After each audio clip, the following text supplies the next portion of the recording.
Kia ora. Ko Dandenong te mauna. Ko Mersey te awa. No Melbourne aho. Ko Foster tōku whanau. Ko Leigh tōku ingoa. And I would just like to thank Jen for choosing the one photo that makes me look like Krusty the Clown. So please boo her at the end of her talk. Don't do that. Okay, ko Morvan te Mona, ko Berriedale te Awa, ko Dana toko iwi, no Scotland aho, ne Nam aho e noho ana, ko Jen toko e no.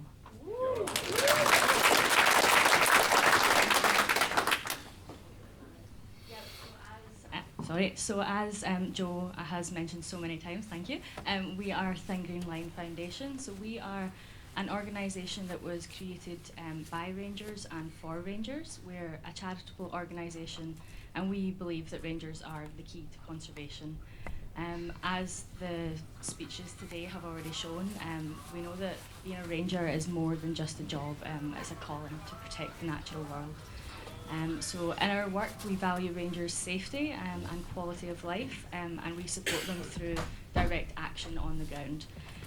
So we will talk to you about the type of work that we do, but first we want to start off by a short video narrated by an ambassador of Thin Green Line, Jane Goodall.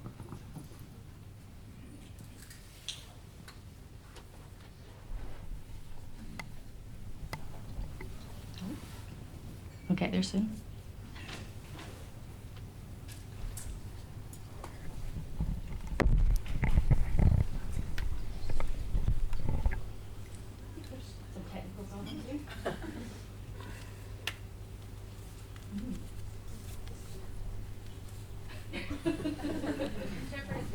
Yeah, we could do that.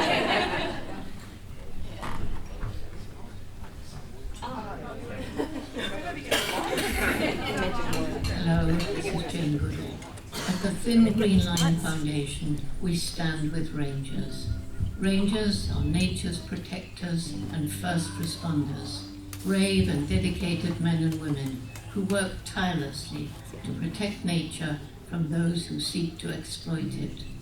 Whilst protecting wildlife, Rangers often work in the most remote regions on Earth, from mountain tops to oceans, to open plains, to dense jungles. They face extreme challenges that pose a direct threat to their safety and their lives. There is the ever-present danger from armed poachers, the illegal wildlife trade, and from the very animals they're working to protect. Over 120 rangers lose their lives each year. Thankfully, these deaths can be prevented through critical training and essential equipment that we can provide, but we can't do it alone. Together, we ask you to stand with Rangers on the Thin Green Line, a line that stands for courage, bravery, and sacrifice, a line that stands for nature, and a line that works to secure our shared future. You can help to save the lives of Rangers and strengthen their communities, or provide the widows and children of fallen Rangers with an income, schooling, and the hope for a brighter tomorrow. By supporting Rangers, they can continue working to protect our fragile biodiversity and the risk of extinction, minimize and manage the impacts of climate change, prevent the spread of zoonotic diseases from the wildlife trade, and preserve indigenous cultural knowledge and the sacred sites for future generations. Now is the time to act to save our natural world. Give today to protect tomorrow. Will you join us on the Thin Green Line? Visit thingreenline.org.au to find out more.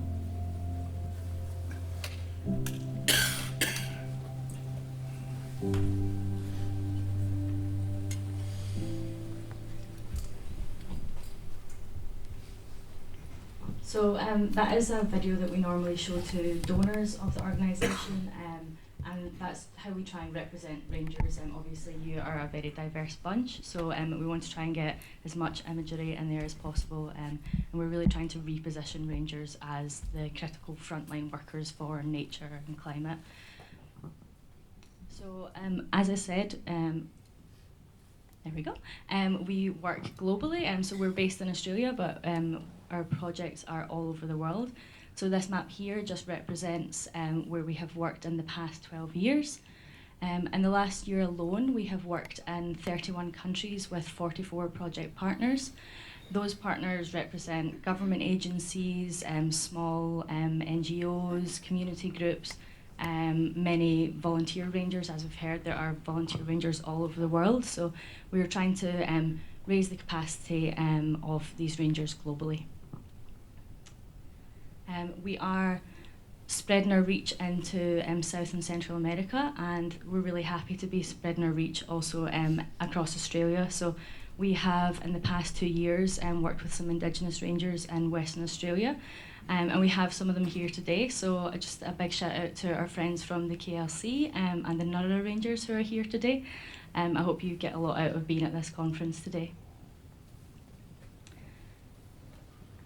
So we work through 4 key pillars of operation, and this is how we distribute action to the ground. So we try and raise the capacity and capability of rangers. We help rangers with the equipment they need. We provide emergency support to rangers when they are facing emergency situations or when they are responding to emergency situations. And we try and help connect rangers through events just like this. So Leigh and I today are going to talk to you through the 4 pillars of our operation. So starting first with pillar 1. So this is improving the capacity and capability of rangers. So we want rangers to reach their full potential and work safely in the field. Joe mentioned there was a study done a couple of years ago, and that survey actually showed at least 35% of rangers feel that they've received inadequate training or potentially no training at all for their jobs. And this is a very dangerous scenario, as Lou was talking about yesterday. Even if you give a lot of training, tragedies can still happen in the field. So the rangers that don't have training are in really dire situations. So one of the ways that we combat this, starting in Africa, we started a programme called Lead Ranger. So it is a train the trainer programme that aims to raise the capacity, skills and the leadership capacity of rangers working in Kenya. So we started the project in Kenya, and we bring rangers into the training programme. We train them up in critical first aid skills so they can keep themselves safe in the field. But a critical component of this is also giving them the capacity to share their knowledge with their colleagues when they go back to their respective organisations. So from our base in Kenya, we've now grown to be working in at least 7 countries in Eastern Africa. And this year we're hoping to expand to DRC, which is an area that's very dangerous for rangers to work in currently. So the rangers you can see here in the light shirts, they're all of our trainers, and they are all local language staff from local communities. They all used to be rangers themselves, and we find that helps them build a really good rapport with the rangers that they are training in the field. When rangers graduate from Lead Ranger, they can return to their respective organisations and train their colleagues. So far, we've trained about 200 rangers, and their potential reach is 2,000 rangers across Africa. So it's really sharing the skills throughout the countries and meaning that we invest in just a small cohort of rangers and have a much wider impact around the world. So the skills that rangers gain in Lead Ranger, first of all, is first aid, critical, tactical field response skills. They respond to things like elephant attacks, vehicle accidents, so it can be quite traumatic, and they need to learn the skills to deal with these very traumatic injuries. So I'm just going to play this video here. There's no sound, so I'll just talk over it. But these are recently graduated rangers. they're responding to a motorcycle accident which happened in their local community. So they're not just giving first aid to their colleagues, they're now giving it to members of their community. And they do have some bandages, but they have to improvise with the materials that are around them. As you can see, quite a traumatic leg injury here, and they are responding by binding the leg. What this video doesn't show is that these men who are injured are actually poachers. So the Rangers were in pursuit of these poachers, and there was unfortunately an accident. But the Rangers' first response was not law enforcement, it was to take care of these people who are members of their community. So that's another thing that Lead Ranger does. It teaches Rangers, most of them already know it, but it just teaches them to care for the people in their community, treat people with respect, and through these actions, the Rangers are building stronger bonds with their communities. So it's less about enforcement and more about caring for the community and the country.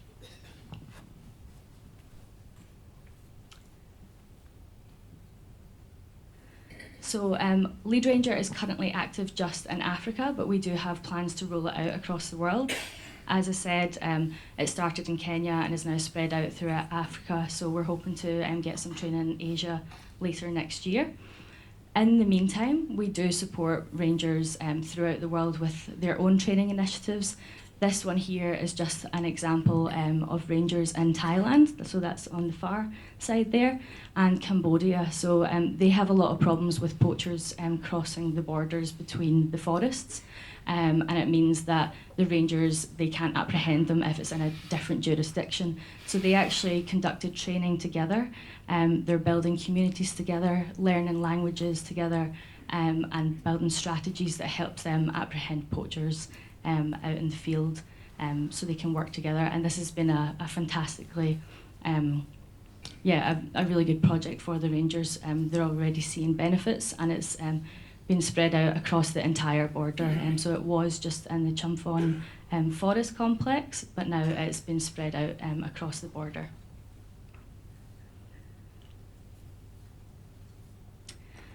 So onto the second pillar of operations. So this is equipping Rangers. All of you have nice shiny boots on that I can see, but just imagine your boots looked like this when you were out on patrol.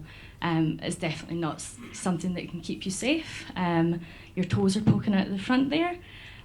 So this is a scenario we see all too often. Rangers quite often only get boots every 3 years. They're working in really challenging terrain, so they just don't withstand what the work that they have to do. So Thin Green Line is here to provide equipment for Rangers in these scenarios. Last year we had an open call for funding, and we were allowing Rangers to apply to us for whatever they wanted, and around 60% of the applications were for equipment. So we listen to the Rangers, and we know that this is a critical area of need. You guys tell us that this is what you need, and we believe it from those pictures of the shoes as well. Some of the equipment we also provide are communications equipment, sometimes facilities, ranger bases out in remote areas, patrol essentials like uniforms, so that's our Nurapa Rangers here, and their new uniforms, and some monitoring equipment like camera traps. So as I said, we listen to what the Rangers want. You can't actually see in this bottom picture here with the monitoring equipment, but that Ranger doesn't have shoes on because he prefers to patrol with no shoes. So he wanted camera trapping equipment, so we gave him camera trapping equipment. We don't dictate to Rangers what they need, we let them tell us what they need. Thank you. So last year we provided all of this type of equipment, so 1,000 shirts, 650 trousers. Leigh mentioned we have some equipment available in uniforms, so this is the uniforms we currently have available. We provide some transport equipment, some equipment for when you're remote on country and for like sleeping at night, and smart technology equipment. So I'll just move on very quickly. Thank you, Eric. Pillar 3 is providing emergency support to rangers. So as Joe mentioned previously, we work with the IRF to gather data on rangers that have died on the line of duty. So last year, 150 rangers were lost on the line of duty. But Thin Line was actually founded with the Fallen Ranger Fund. So that is a fund that helps us support the families of rangers who have died on the line of duty. It's a very difficult job getting support to really, really remote areas all around the world, but we're doing our best. We have a 5-year target to support at least 2/3 of all rangers every single year that are recorded on the Roll of Honour. And last year we supported about 54%, that was an increase on 9% of the previous year. So we're aiming to meet that target, and hopefully we're going to get a lot more than 2/3 of all cases supported. We also support rangers when they are facing emergency situations. So just with all of the kind of community discussions we've had today, and the idea that we all need to work together, I thought this was a good quote to share. So in the Amazon rainforest, we know that they're facing fires every year. But last year, or 2 years ago, when the COVID-19 pandemic started, many of the Indigenous rangers couldn't even leave their communities for fear that they would get ill. And this is a quote from Marcelo, who is our program partner in Brazil. So, protecting the Amazon is essential if we are to tackle climate change. Indigenous communities living in the Amazon fight to protect the rainforest and their ways of life. We will not desist, but we cannot do it all alone. We cannot do it all alone rings really true for Thin Green Line, and this is why we're here to support you. So with that, I'll hand you over to Leigh, who's going to talk about connecting with communities. Maybe not. Yeah, our fourth pillar of operation, we generally just call it Connect. It's probably the most diverse pillar that we work under, and Connect is probably just the word that rings true with all of the programs that we have under it. It sometimes can feel quite removed from the rest of Thin Green Line's work. At the stuff that Jen has just talked about, it's quite quantifiable. But the connection stuff, it's nice to speak to an audience who probably already get it. No amount of Zoom calls can make up for meeting in person like this. So the features of our fourth pillar are connecting rangers with each other, connecting rangers with their communities, which is super important, connecting rangers with school children through junior ranger programs. And we also do a lot of advocacy work on behalf of rangers. As Jen mentioned, we are very interested in repositioning rangers as frontline workers and to get them the respect and the resources of other emergency workers. And we're also entering into an emerging space of nature-based economy, and we want to show that there is a return on investment in rangers. That will open up a huge pool of funds that we can use to support more rangers. We are particularly excited about this pillar, and we're committed to expanding it because we see the connection between rangers, conservation and community as being intrinsically linked. You can't have one be healthy without the health of the other. A couple of examples of some of these projects that we have funded, there was as part of the ranger support grants that Jen mentioned, we funded a program in just a little island off Sumatra.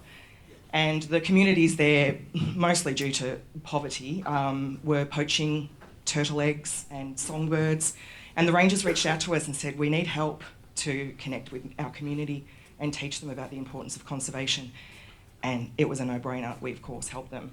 And since then, not only has the poaching reduced significantly, but the community now has skin in the game because they are benefiting from the conservation in the area. They've got employment because of conservation in the area. So it's turned a dire situation completely around because the rangers are the conduit between conservation and the community.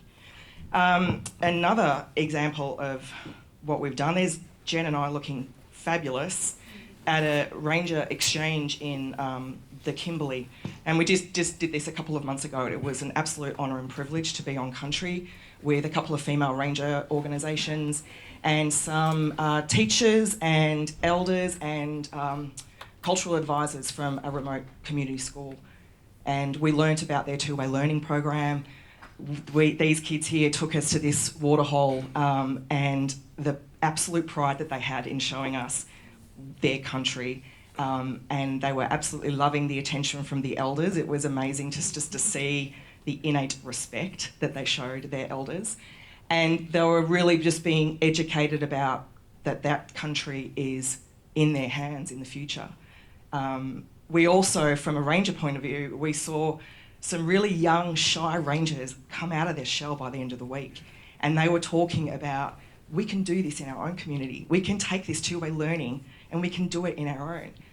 And for Jen and I, it's just like, it was a great experience, but it was the icing on the cake to know that these in-person connections will lead to long-term solutions, because we see connection equaling momentum, and momentum will equal long-term change. We cannot do what we do without connecting with organisations like yourself. 2 minutes. So yeah, on that line, strong collaborations with partners and collaborating with ranger organisations. And you'll hear from Brendan soon about the fundraiser that the Tassie Rangers did for their cousins in Timor-Leste. We've got Amanda walking the Thin Green Line, and she'll be talking about that too. And Nick, poor Nick, has been working on the Ranger Relay through the Alps. I don't know whether you can do it now, Nick, but maybe put it off again. But yeah, they're going to fundraise for some rangers in Kenya. Collaboration and connection is probably the thing that's coming out of this forum.